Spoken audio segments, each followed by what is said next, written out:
coming up on OU Nightly. New information into the arrest of Norman City Councilman Austin Ball and what his charges are coming up. Plus, residents at a campus apartment are still recuperating their routines after days without water. We have the latest. And the city releases a new public safety report. Are you more or less safe? This is OU Nightly.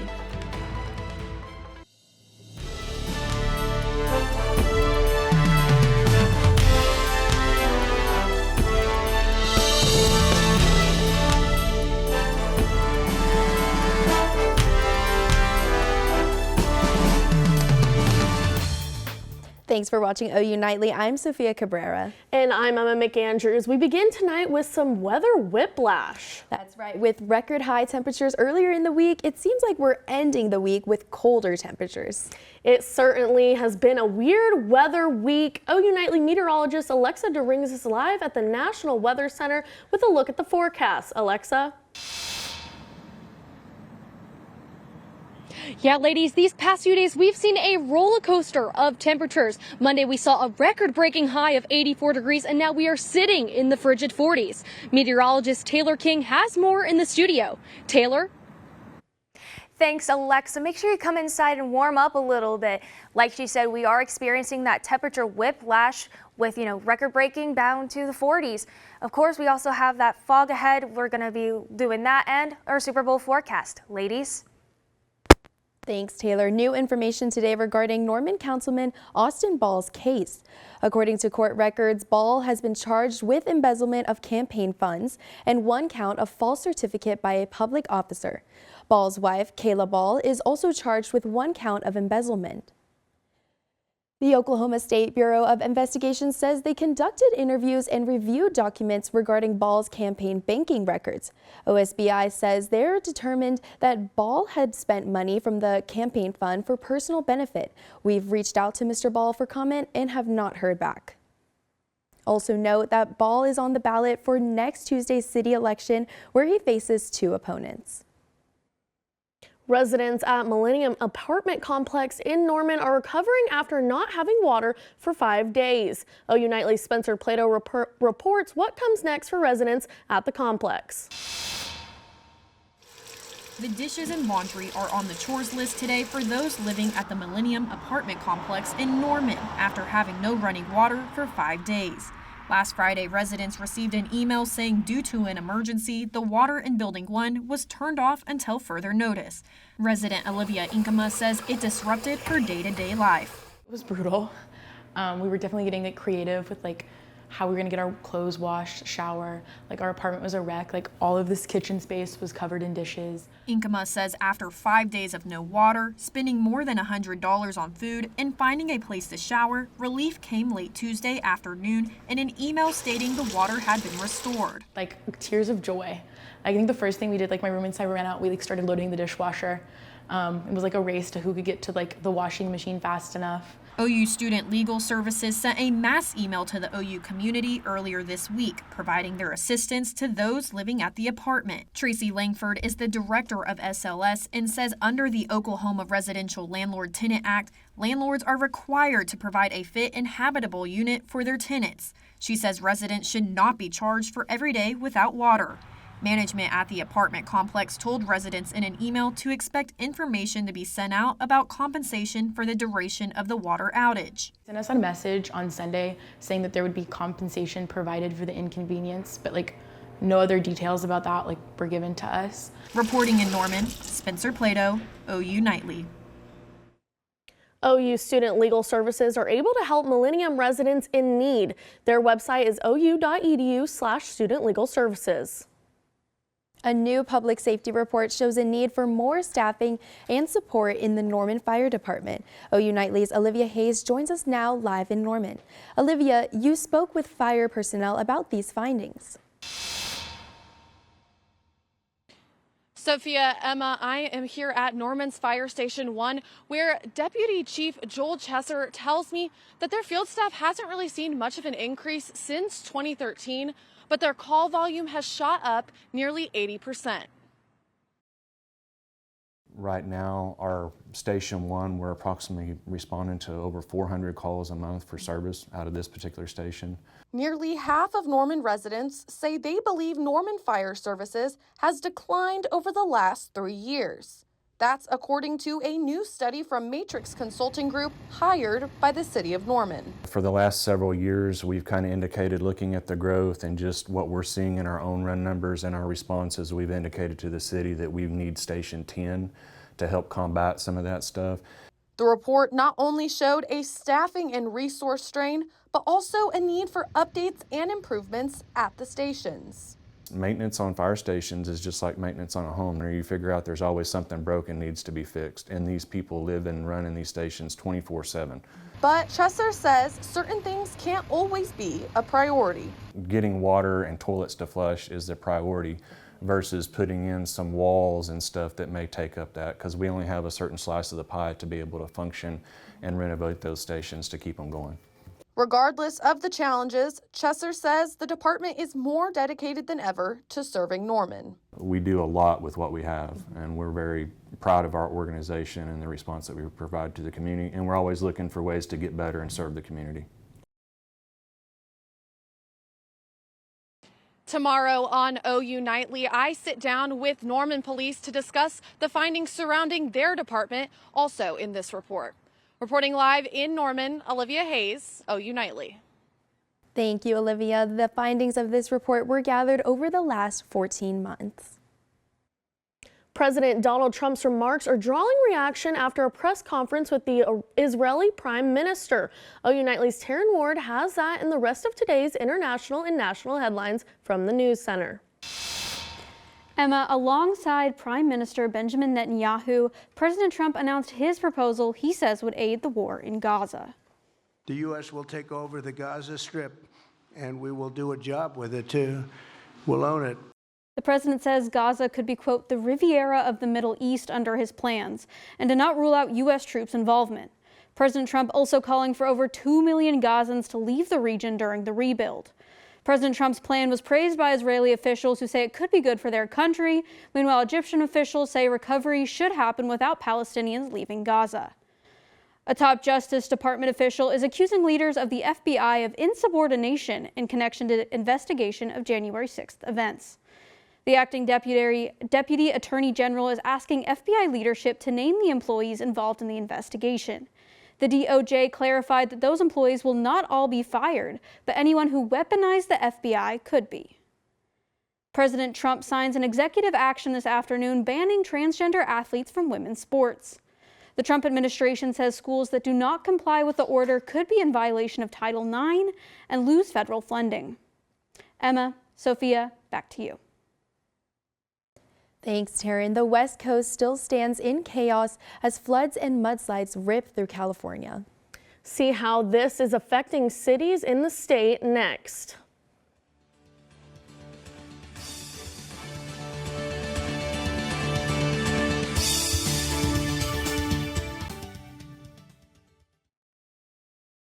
Heavy rain in California brings flooding and mudslides to parts of the state as parts of the state work to rebuild after deadly wildfires. OU Nightly's Cole Webster has the details in today's Earth Report.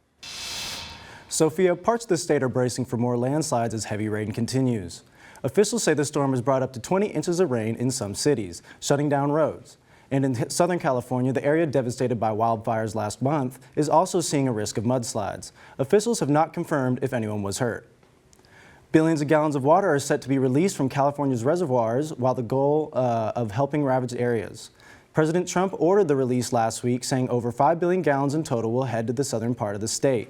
2 dams were opened on Friday. Those against the release say it could be harmful for farmers in the area. President Trump nominates potential leader for the National Oceanic and Atmospheric Administration. Neil Jacobs, an atmospheric scientist, was the agency's acting leader during President Trump's last term.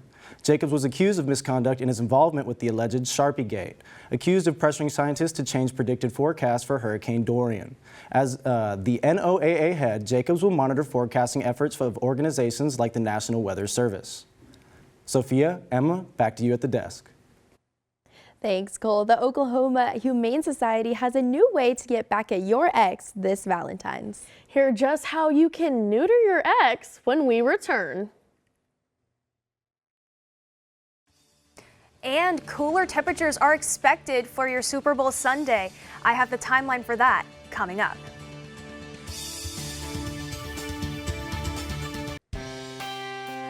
Welcome back to OU Nightly. Let's take a quick look down at Highway 9 at the Weather Center cam. And we can actually still see some fog and maybe some, that low patchy fog. Currently, it's 50 degrees with 93% humidity. So again, that fog is definitely causing it to feel a little bit more sticky. Just making sure that you have that jacket though. Let's quickly zoom out to the rest of the metro, 50 here in Norman, but majority of the metro is still sitting in the 40s. So again, make sure you have that jacket if you're going out. And then let's spread out to the rest of the state where there's a vast array of different temperatures. 82 in Guyman, which was in the 20s for their low last night, which is about a 60-degree jump. So again, just across the entire state, again, 50s, 60s, all the way up to the 80s. Now, speaking of the 80s, we were actually sitting in the 80s on Monday with that record high of 84, and then less than 24 hours later, 45. That's quite the jump in my opinion, 39 degrees. And then, we're expecting those cooler temperatures to persist through the rest of the week. Now, again, lows tonight, we're going to warm up a little bit, 49, above average for our lows for this time of year, which is normally around 29, 30 degrees. But again, so a little bit warmer than on average, but still on the cooler side than what we are used to. Now the fog, it's going to come back tomorrow. We're going to see fog across most of the state. And again, that will influence your driving, going to and from class, or even to and from work, especially during the morning hours. Now, again, we're going to see the temperatures start to increase by Saturday, and then by Sunday, your Super Bowl Sunday, we're going to drop off into the 40s. We're going to continue to cool into next week. So, and the CPC, the Climate Prediction Center, is actually agreeing with this, where most of the United States is going to be below average. But there is our friends down in the south over in Florida who will be above average. Now we're going to look at our precip. We're going to be above average for precip across the entire U.S., which is going to affect after the Super Bowl. Now on Super Bowl Sunday, we're going to be seeing temperatures in the 40s, cooling off, but after Sunday, we are going to be seeing temperatures continue to decrease with that increased chance of precipitation throughout that week. Well, I know I'm happy that I'm going to be indoors when it's freezing cold on Sunday. I'm excited for the game. What are our predictions? Who do we think is going to take home the big championship? Ooh, as a Swiftie, some say I should be rooting for Kansas City, but in my heart, I'm actually rooting for the Eagles. Okay. I can't root for the Chiefs, y'all. I can't. But the Eagles, such a hard choice. I'm just happy for the food that I'm going to be eating this Sunday. Yeah, I'm really there for the advertisements and Kendrick Lamar. That's it. Thank you so much, Taylor. The Oklahoma Humane Society has an interesting way you can get back at that not so special someone. OU Nightly's Darby McCormick explains more. Valentine's Day, a day to give a gift to a special someone. Or a day to remember you don't have a special someone at all, or mad at a special someone from the past. So while your single self was moping away online, you might have come across posts from the Oklahoma Humane Society. We wanted to do something fun and new and get people kind of excited about spaying and neutering cats and pets in general. The Oklahoma Humane Society has a campaign in the month of February called Neuter Your Ex, a chance to pay money to name a feral animal after your ex and get it neutered. It definitely went above and beyond what we thought it would. We've gotten a lot of entries. It's only helping, awareness of spaying and neutering and community cats and TNR. And even after the Neuter Your Ex campaign is over, the Oklahoma Humane Society is hoping that those same emotions for a Valentine, or the lack thereof, can be carried over as motivation for helping out the animals in the community. We do hope that it just gets people excited about just any animal welfare related subject in general, adopting and, just being aware that spaying and neutering is important. So while you may not have a person to love this Valentine's Day, a furry friend is just as good, if not better. Reporting from the Oklahoma Humane Society, Darby McCormick, OU Nightly. Thanks, Darby. The Humane Society has other campaigns they post throughout the year, so be on the lookout for more of their creative ideas. With spring right around the corner, Sooner baseball and softball are almost in full swing. And one OU basketball player has an interesting tie to Dr. J. We're talking hoops on 3 different levels, and I'll show you pro and high school action locally. The Sooners also traveled to the #1 team in America last night. We'll show you how they did. Stick around for all that and more in sports.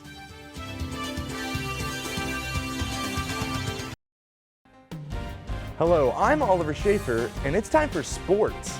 OU men's basketball Jalen Moore, a name which I'm sure needs no introduction for OU fans, has been named a top 10 candidate for the Julius Erving Small Forward Award.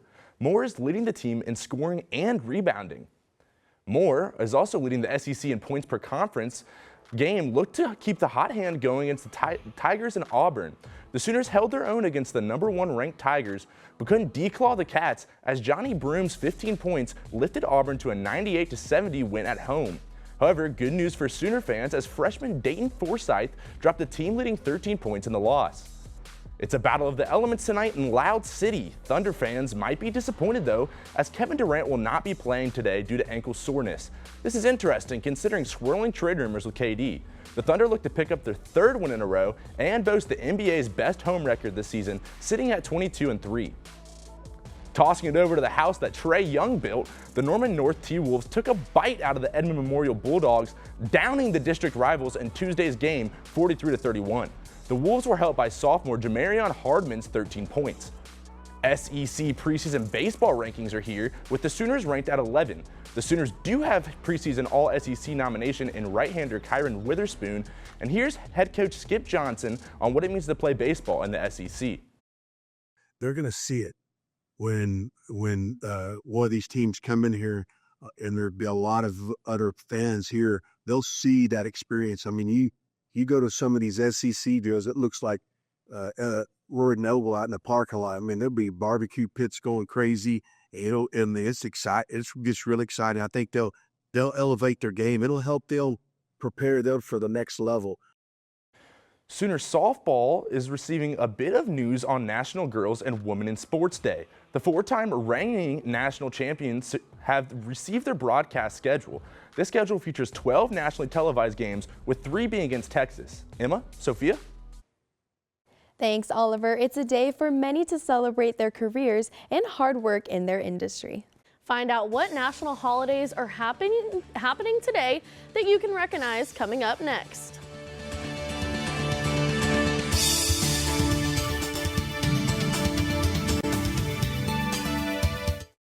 I'm Caroline Kramer at the OU Nightly Update Desk. Death row inmate Wendell Grissom went before the Pardon and Parole Board today to make his case for clemency. The board denied clemency in a 4-1 vote. Grissom was convicted 20 years ago for murdering Amber Matthews in Blaine County. He attempted and admitted to the murder, saying he was drunk at the time and did not know what he was doing. His execution is scheduled for March 20th. Sophia, Emma, back to you in the studio. Thanks, Caroline. Today is National Girls and Women in Sports Day. To our OU women athletes, athletic coaches, and leadership, and even OU Nightly's very own women who bring you the best reports on OU sports, thank you for all that you do. But we're not done yet, as it is also National Weather Person's Day. We want to recognize OU Nightly's meteorologists for their hard work to keep us informed. We celebrate today all of our meteorologists and women in sports for all of their hard work. And you're not a woman in sports, but you are in sports. I love all my coworkers, and I love Patty Gasso and all the women's sports at Oklahoma. It's great stuff. Yeah, and it is your day because it's National Weather Person's Day. You are a weather person, so. Yes, I do all of the school work for it too. I can tell you that much. Well, let's take a quick look at our Super Bowl Sunday forecast really quick. And let's actually take a quick look at that, rundown where we're going to start off at 4 p.m. about 48 degrees, and then we'll gradually cool off as we, as the game gets started, as you start to eat all those fun treats. And then, of course, Over the next 7 days, we are going to expect that cool down later in the week with that chance of precipitation. Thank you, Taylor, and thank you for watching OU Nightly. I'm Sophia Cabrera. And I'm Emma McAndrews. Be sure to watch OU Nightly live weekdays at 4:30. Good night.